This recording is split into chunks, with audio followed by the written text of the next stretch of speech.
कहानी की शुरुआत होती है और हमें एक आवाज सुनाई देती है। हमें अरबों साल पहले जिंदगी दी गई, तो हमने उसका क्या किया।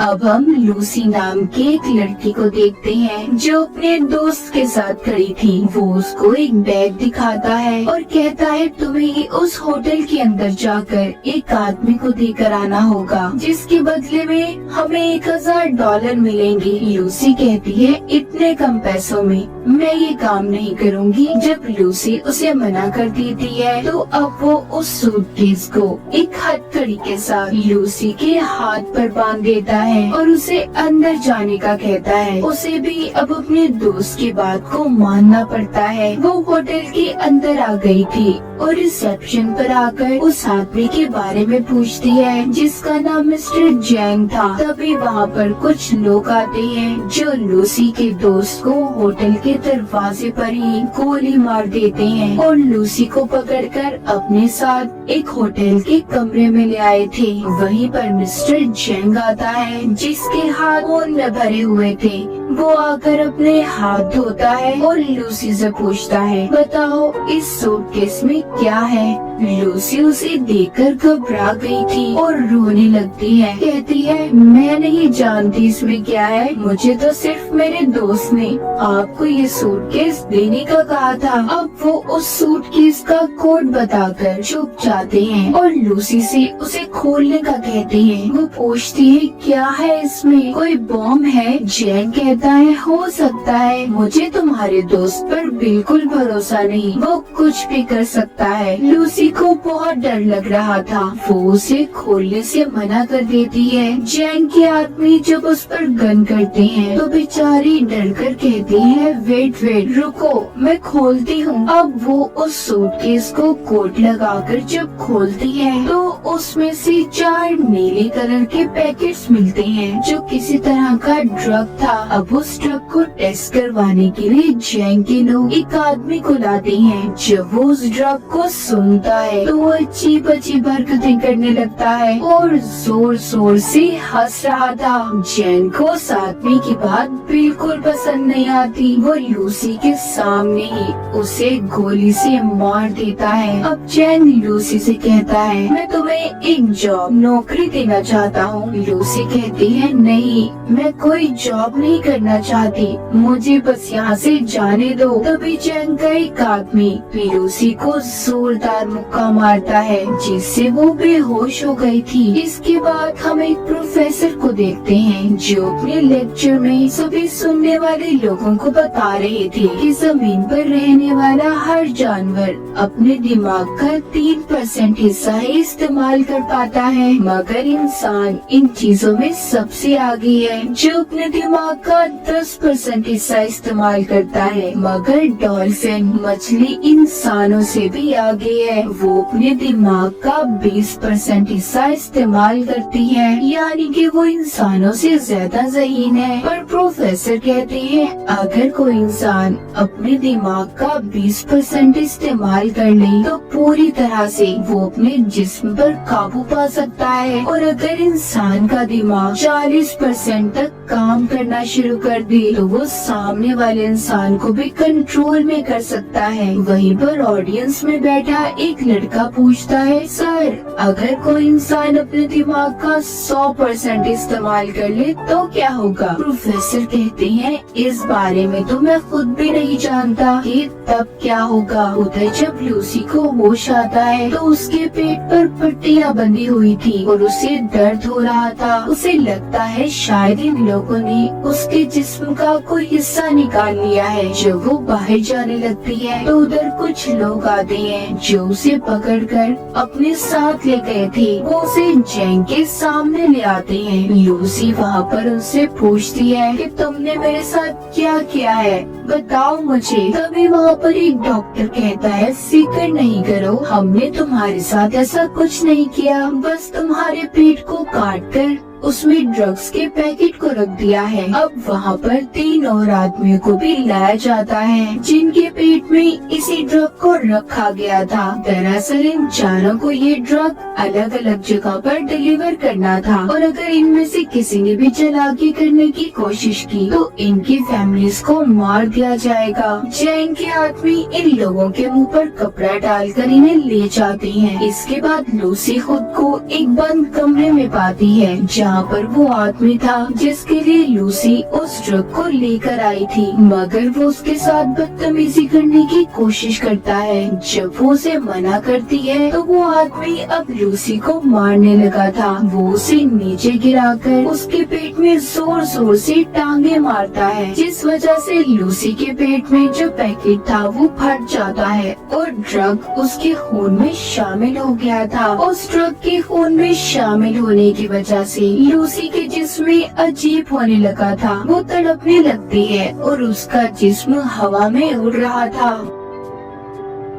जब उसको होश आता है तो लूसी अब नॉर्मल हो गई थी। वो पहले जैसी लूसी नहीं रही थी। जब वो आदमी दोबारा से उसके पास आता है जो पहले उससे बदतमीजी करने की कोशिश कर रहा था, तो अब वो उसे खूब मारती है और उस जगह से बाहर आ गई थी। वो बाहर आकर वहाँ पर सभी बैठे हुए लोगों को मार देती है। इस लड़ाई में लूसी को भी एक गोली लग गई थी, मगर वो बड़े ही आराम से उस गोली को अपने जिस्म से अपने ही हाथ से बाहर निकाल देती है। देखने में ऐसा लग रहा था कि जैसे उसे कोई दर्द ही महसूस ना हो। अब लूसी उस जगह से बाहर निकलकर कुछ और लोगों को अपनी गन से मार देती है और फिर टैक्सी लेकर हॉस्पिटल पहुंचती है, जहां पर कुछ डॉक्टर एक मरीज का ऑपरेशन कर रहे थे। वो स्क्रीन पर जब उस मरीज के दिमाग को देखती है, जिसके बाद उसे गोली मार देती है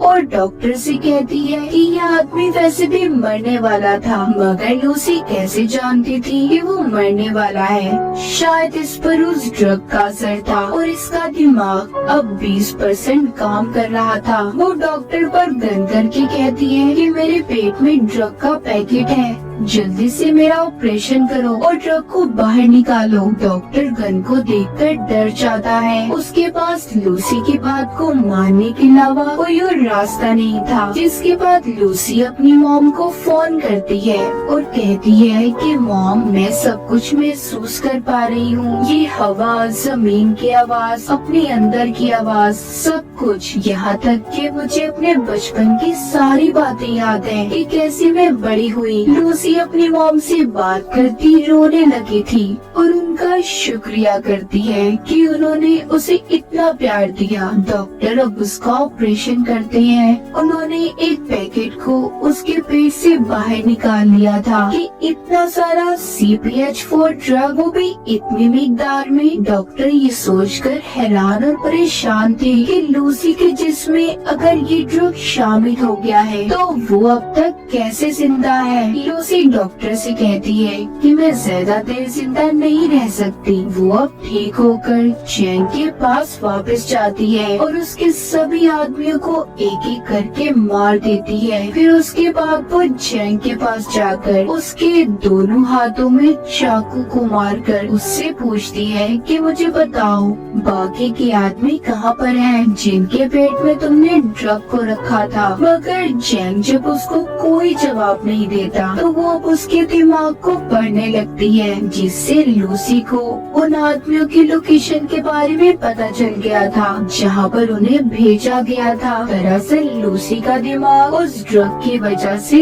हद से ज्यादा काम कर रहा था। वो यहाँ तक ये भी देख सकती थी कि कैसे दरख्त जमीन से उगते हैं और कैसे अपनी खुराक लेते हैं। अब लूसी अपनी एक दोस्त के घर जाती है जहाँ पर वो उसका लैपटॉप इस्तेमाल करके उस प्रोफेसर के बारे में पता करती है जो हमने कहानी के शुरू में देखा था, जो दिमाग के ऊपर लेक्चर दे रहे थे, जिनका नाम सैमुअल था, जो पिछले 20 सालों से इंसानी दिमाग के ऊपर रिसर्च कर रहे थे। वो उनके बारे में सब पता करके उन्हें कॉल करती है।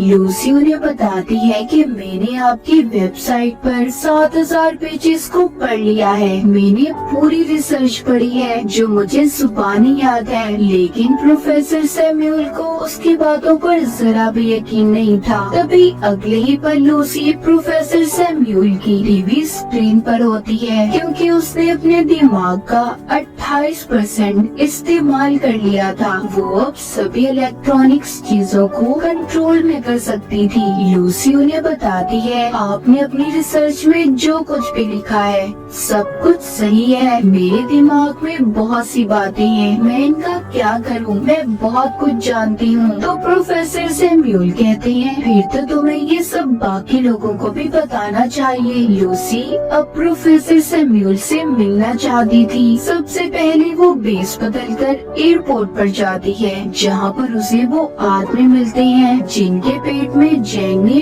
ड्रग्स को रखवाया था। वो इस बारे में पुलिस को बता देती है और साथ ही उनके स्क्रीन पर उनकी तस्वीरों को भी भेज दिया था। पुलिस जिसके बाद अपना काम शुरू करती है और उन लोगों को पकड़ लेती है। लूसी ने अब अपने दिमाग का 40% इस्तेमाल कर लिया था। उसके जिस्म में जो सेल्स थी वो टूटने लगते हैं और उसकी चीजें जल रही थी। वो सबसे छुपकर खुद को वॉशरूम में बंद कर लेती है और जल्दी से ड्रग के पैकेट को निकाल कर लेने लगी थी, जिसको खाते ही वो बेहोश हो जाती है। जब उसको होश आता है तो वो खुद को हॉस्पिटल में पाती है। वो अपने दिमाग का अब 50% इस्तेमाल कर पा रही थी। वहाँ पर पुलिस भी आ जाती है जो लूसी को गिरफ्तार करने आई थी, मगर लूसी अपनी ताकत का इस्तेमाल करती है। उसने इंस्पेक्टर के अलावा वहाँ पर जितने भी पुलिस वाले थे सबको बेहोश कर दिया था। जैसा कि प्रोफेसर सैमुअल ने बताया था कि जब इंसान 40% से ज्यादा अपने दिमाग का इस्तेमाल करेगा तो वो दूसरों पर भी काबू पा सकता है, और लूसी के साथ भी ऐसा ही हो रहा था। उसके साथ ऐसा इसलिए था कि जैसे जैसे वो ड्रग की मिकदार को अपने जिस्म में बढ़ा रही थी, उसका दिमाग ज्यादा से ज्यादा काम कर पा रहा था। उधर वो लोग जो पकड़े गए थे उन्हें हॉस्पिटल ले जाया जाता है ताकि उनके पेट से ड्रग को निकाला जा सके। लूसी भी अब इंस्पेक्टर के साथ हॉस्पिटल में पहुंच जाती है। हम यहाँ पर देख पाते हैं कि लूसी के दिमाग की ताकत इतनी बढ़ गई थी कि अब वो सारे शहर की फोन कॉल्स को भी सुन पा रही थी। तभी उसे पता चलता है कि जैंग के लोग भी हॉस्पिटल में पहुँच गए हैं। लूसी भी अब जल्दी से हॉस्पिटल पहुंचती है। वहाँ पर जैंग के लोग पहले ही मौजूद थे जो उस पर गन तान कर खड़े हो जाते हैं, मगर लूसी के सामने वो ज्यादा देर तक टिक नहीं पाते। वो उन्हें हवा में किसी शॉपर की तरह उड़ा देती है और उनके हथियार छत पर किसी मकनातीस की तरह चिपक गए थे। वो अपने सामने आने वाले एक एक आदमी को दूर करती है जो दीवार में जाकर लगते हैं, और दीवार में भी सुराख हो गए थे। लूसी अब उनसे वो बैग लेती है जिसमें ड्रग था जो इन्होंने यहाँ से डॉक्टर से लिया था। वो भी इंस्पेक्टर को अपने साथ चलने का कहती है। उसने जो इतना सब देख लिया था वो लूसी से कहता है, मुझे लगता है कि तुम्हें मेरी मदद की जरूरत नहीं होगी आगे। वो उस इंस्पेक्टर के पास आती है और कहती है, तुम मेरे लिए एक रिमाइंडर की तरह हो जिसे मैं हमेशा याद रखना चाहती हूँ। चलो मेरे साथ चलो। वो उसे लेकर अब प्रोफेसर सैमुअल से मिलने के लिए निकल जाती है, मगर जैंग ने उसे जाते हुए देख लिया था। वो भी अब अपने आदमियों के साथ उसका पीछा करता है। वहीं पर हम प्रोफेसर सैमुअल को देखते हैं जिन्होंने सभी उन डॉक्टर्स और प्रोफेसर्स को बुला लिया था जो अपनी अपनी रिसर्च में माहिर थे। वहाँ पर अब लूसी भी आ गई थी। प्रोफेसर सैमुअल सबको लूसी से मिलवाते हैं। सभी मिलकर काफी हैरान थे, मगर एक प्रोफेसर को लूसी पर शक था। वो उसको पकड़कर उसके बारे में बताती है। कहती है कि जब तुम्हारी बेटी 6 साल की थी तो उसकी मौत कार एक्सीडेंट की वजह से हुई। ये सुनकर वो हैरान हो गए थे क्योंकि इस बारे में आज तक कोई भी नहीं जानता था और इसी वजह से सभी लूसी पर यकीन करने लगे थे। वो सभी को वहाँ पर वो जानकारी देने लगती है जिसके बारे में वो सब कुछ जानती थी। वो अपने जिस्म में म्यूटेंट्स को भी बदलने लगती है। कभी उसका हाथ किसी चुड़ैल की तरह खतरनाक, तो कभी एक हाथ को वो 2 हाथों में बदल रही थी। ये देखकर सभी हैरान थे। लूसी कहती है कि हमें हमेशा सिखाया गया है 1+1 2 होते हैं, दरअसल नंबर होते ही नहीं है। ये नंबर्स तो इंसान ने खुद को समझाने के लिए बनाए हैं ताकि उन्हें चीजें आसानी से समझ आ जाए। प्रोफेसर सैमुअल कहते हैं कि अगर दुनिया मैथमेटिक्स रियाजी पर नहीं चलती तो फिर कैसे चलती है। लूसी उन्हें समझाती है कि एक गाड़ी है जो बहुत तेज चल रही है और चलते चलते वो इतनी तेजी से चलने लगी कि दिखना ही बंद हो जाए। वो नजर तो नहीं आएगी पर चल रही होगी। असल में सिर्फ एक वक्त ही जरूरी है। टाइम, वक्त के बगैर हमारा कोई वजूद नहीं। तभी वहाँ पर जैंग और उसके लोग आ जाते हैं। उन्होंने बिल्डिंग को चारों तरफ से घेर लिया था। इंस्पेक्टर लूसी से कहता है हम ज्यादा देर तक उनको नहीं रोक पाएंगे। लूसी अब अपने जिस्म में MPH4 ड्रग की ड्रिप्स को लगवा लेती है जो कि हॉस्पिटल से लेकर आई थी। वो प्रोफेसर को कहती है कि मैं एक कंप्यूटर बनाऊंगी और अपनी सारी जानकारी उसमें महफूज कर दूंगी। फिर जिसके बाद आप उसे एक पेन ड्राइव में स्टोर कर लेना जो आगे की जिंदगी में इंसानों की भलाई के लिए काम आ सकता है। प्रोफेसर जानते थे कि इतने ज्यादा ड्रग्स की डोज लेने के बाद लूसी बच नहीं पाएगी। लूसी भी इस बात को जानती थी मगर अब वो खुद को सेक्रीफाइस कुर्बान करने के लिए तैयार थी। वो अपने दिमाग के 70% हिस्से को इस्तेमाल करती है जिसके बाद वो कमरे में मौजूद सभी मेटल्स और एनर्जी का इस्तेमाल करके एक बहुत बड़ा कंप्यूटर तैयार करती है जिसके अंदर वो अपनी सभी जानकारी को स्टोर करने वाली थी। और फिर वो अपने दिमाग का 80% हिस्सा इस्तेमाल करके एक कंप्यूटर तैयार करती है जो इस तरह की नॉलेज, जानकारी को स्टोर कर सकता था। लूसी अपने दिमाग को इस हद तक इस्तेमाल कर लेती है कि वो वक्त के दूसरे हिस्से में भी पहुंच गई थी, यानी कि वो टाइम ट्रेवल भी कर सकती थी। इसके बाद वो हजारों साल पीछे जाकर जमीन पर जब डायनासोर थे वहाँ पर पहुँच जाती है। जब वो उस वक्त से थोड़ा और पीछे जाती है तो वो उस वक्त में पहुँच गई थी जब इंसान का कोई वजूद ही नहीं था, सिर्फ चंद ही एक इंसान थे मगर वो भी जानवरों के रूप में। अब लूसी वापस आती है। जैसे जैसे वो अपने दिमाग का इस्तेमाल कर रही थी उसका जिस्म गायब होता जा रहा था। जब वो 99% अपने दिमाग का इस्तेमाल करती है तो आसमान पर उस वक्त में पहुंच जाती है जब जमीन का ये हिस्सा बना था। वहाँ पर अब जैंग भी आ गया था। इससे पहले वो लूसी को मारता वो अपने दिमाग का 100% हिस्सा इस्तेमाल करके गायब हो गई थी। वहीं पर इंस्पेक्टर आ जाता है जिसने अब जैंग को मार दिया था। लूसी प्रोफेसर को आकर पेन ड्राइव देती है जिसमें उसने अपने दिमाग के सारे डेटा को स्टोर कर दिया था। इंस्पेक्टर पूछता है लूसी तुम कहाँ पर हो? तभी उसके फोन पर मैसेज आता है आई एम एवरीवेयर, मैं हर जगह पर हूँ। कहानी के आखिर में हम वही आवाज को सुन पाते हैं जो हमने कहानी के शुरू में सुनी थी कि अरबों साल पहले हमें जिंदगी दी गई मगर हमने उसके साथ क्या किया, क्या समझा अपनी जिंदगी को। हमें एक बहुत ही एडवांस कंप्यूटर दिया गया है और वो है हमारा दिमाग, मगर हम पैसे कमाने के लिए अपने जिस्म का तो इस्तेमाल करते हैं मगर अपने दिमाग को कोई समझ पाता है। और इसी के साथ इस मूवी की कहानी यहीं पर खत्म हो जाती है।